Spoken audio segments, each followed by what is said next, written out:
आता ना, आता मी पबजी नाव घेतलं, आता कंटिन्यू पबजी स्पॅम होतोय चॅट.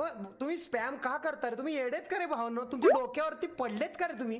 म्हणजे तुमच्या डोक्यावर परिणाम झालाय का रे? मला एवढं वाईट वाटतं ना, आई शपथ. असं कसं आहे यार? म्हणजे माझ्याकडे चालतं का अख्ख्या जगात चालतंय? सगळ्या स्ट्रीमरच्या बाबतीत चालतं, मला कळत नाही. आता पबजी नाव घेतलं, पबजी. आता मी समजा थांबा, चड्डी. आता जी पोरं आहेत ना, म्हणजे ते नाही का, ढोरं एकत्र ढोळ्यांचा हे बघ, चड्डी स्पॅम. हे बघ, मेंढर आहेत, मेंढर भावनो, मेंढर. आणि मी मेंढरांचा हे म्हणजे मी पुढे मी गटरात पडलो का सगळी मेंढर थांब. मेंढरू गटरात पडले, टॉप लेवल, टाका उड्या, सगळे गटरात उडले. पुढचं मेंढर पडलं पण नदीत, उड्या टाका, नदीत पडला आपला माणूस, टाकला उड्या. अरे काय विषय? अरे पण त्याने उडी का टाकली? तो त्याला पोहायचं होतं भावनो, पण तुमच्या उडीमुळे त्याच्या अंगावर उडी बसली आणि तो बुडला आणि मेला रे. अरे असं नाही करायचं, असं नाही चालत. अरे हे स्पॅम करणं बंद कर. अरे मला आई शपथ, मला कंटाळा आला या जगाचा. पतू